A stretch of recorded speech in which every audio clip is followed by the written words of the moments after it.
이 시간 함께 기도하심으로 새벽 묵상 시작하도록 하겠습니다.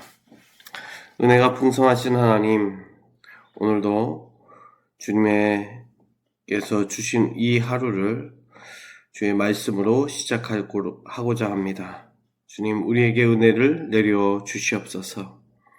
또한 그 말씀 한 구절 한 구절 통하여서 다시 한번 아버지의 뜻과 그 마음 깨닫게 하여 주시고, 또한 우리에게 부어주시는 그 사랑을 풍성하게 채울 수 있는 이 시간이 되게 하여 주시옵소서. 그래서 우리의 영혼이 정말 풍성하게 하여 주시고, 오늘 살아갈 수 있는 힘과 능력과 믿음과 은혜가 충만할 수 있는 이 새벽이 되게 하여 주시옵소서. 모든 말씀 우리 주 예수 그리스도의 이름으로 간절히 기도합나이다. 아멘. 오늘 말씀 보도록 하겠습니다. 오늘 말씀은 마태복음 8장 14절에서 22절 말씀입니다. 예수께서 베드로의 집에 들어가사 그의 장모가 열병으로 앓아 누운 것을 보시고 그의 손을 만지시니 열병이 떠나가고 여인이 일어나서 예수께 수종들더라. 저물매 사람들이 귀신 들린 자를 많이 데리고 예수께 오거늘 예수께서 말씀으로 귀신들을 쫓아내시고 병든 자들을 다 고치시니 이는 선지자 이사야를 통하여 하신 말씀에 우리의 연약한 것을 친히 담당하시고 병을 짊어지셨도다 함을 이루려 하심이더라. 예수께서 무리가 자기를 애워싸는 것을 보시고 건너편으로 가기를 명하시니라. 한 서기관이 나와 예수께 아뢰되 선생님이여 어디로 가시든지 저는 따르리이다. 예수께서 이르시되 여우도 굴이 있고 공중에 새도 거처가 있으되 인자는 머리 둘 곳이 없다 하시더라. 제자 중에 또 한 사람이 이르되 주여 내가 먼저 가서 내 아버지를 장사하게 허락하옵소서.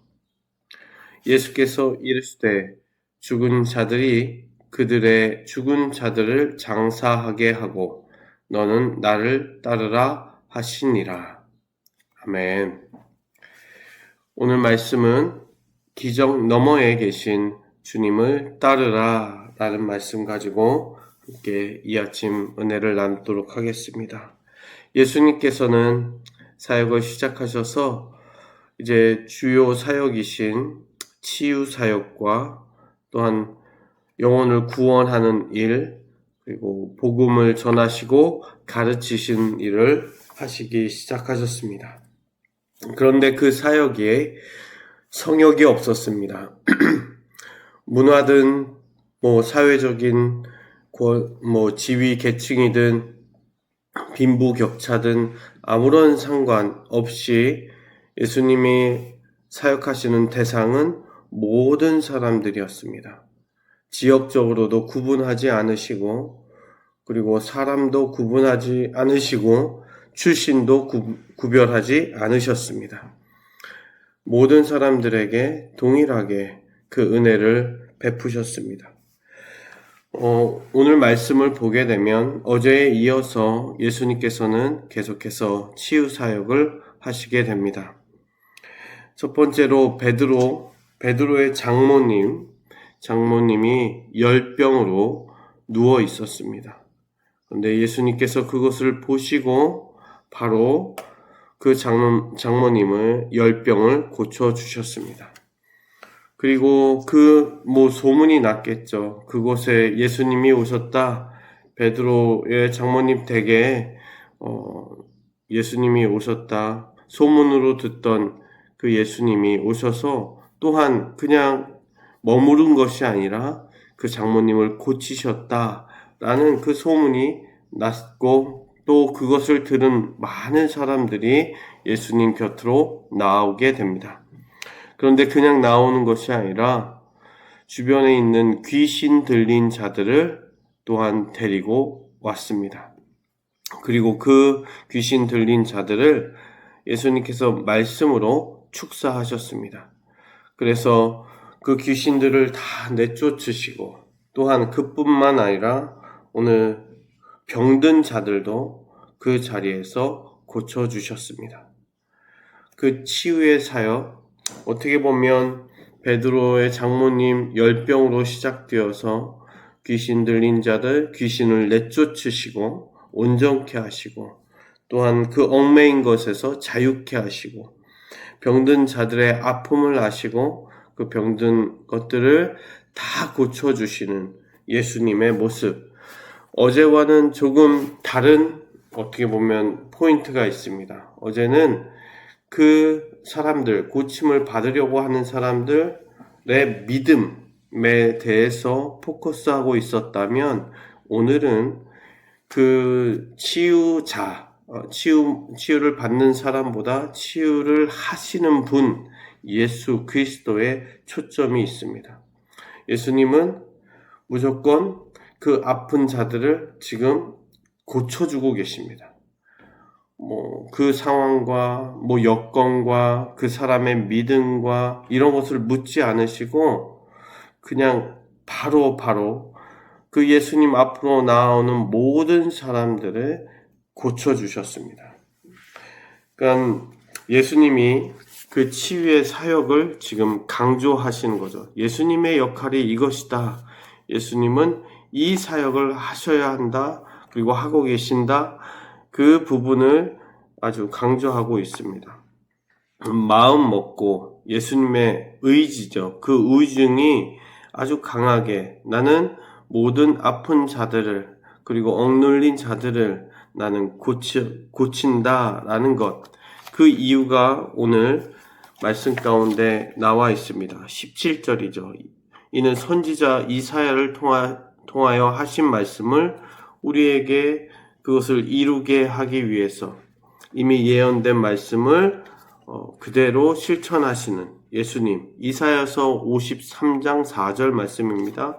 우리의 질고를 지고 우리의 슬픔을 담당하셨느니라. 우리의 연약함을 담당하셨다라는 것. 그 말씀대로 예수님은 그 구원자로서, 메시아로서 오셔서 그 역할과 직무를 담당하셨습니다. 그대로 행하고 계십니다.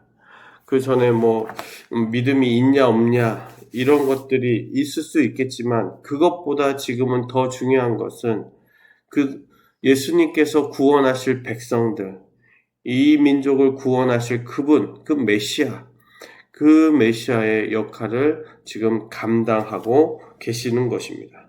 사람들이 몰려오고 또 몰려옵니다. 그런데 그 와중에 예수님이 너무 많이 몰려오니까 이제 저쪽 강 건너로 건너가라 라고 명령하십니다. 그런데 그 가운데에 두 모습이 나옵니다. 두 사람이 나오는데, 한 서기관과 또한 제자 한 사람입니다. 이 서기관은 뭐라고 이야기하냐면, 저는 예수님이 가시는 어느 곳이든지 쫓아가겠습니다 라고 이야기를 합니다. 그리고 한 제자는, 제가 아버지 장례가 있습니다. 제가 갈 수가 없습니다. 따라갈 수가 없으니 제가 장례 치르고 나서 가겠습니다. 한 사람은 따르겠습니다. 한 사람은 따르지 못할 것 같습니다. 근데 예수님의 반응은 참 재밌습니다. 뭐냐면, 따르겠다고 하는 사람에게는 저지를 하시고, 그리고 따르지 못하겠다고 하는 사람은 따르라고 다시금 촉구하십니다. 무엇 때문이실까요? 오늘 보게 되면 어느 곳이든 따르겠습니다 서기관에게 하셨는데, 예수님께서 답하시기를, 여우도 굴이 있고 공중에 새도 거처가 있을 때 인자는 머리 둘 곳이 없다라고 말씀하십니다. 그런 이 말은 뭐냐면, 나를 따라오는데 어떤 유익이 없다, 고생이다, 희생의 길이다, 힘든 길이다 라는 것을 말씀하시는 거죠. 그것을 감당하고자 한다면 와라. 내 인기를 누리는 것이 아니라 내가 지금 하고 있는 너도 뭔가 좋은 자리를 얻고자 해서 따르는 것이 아니라 이것은 희생의 자리이다.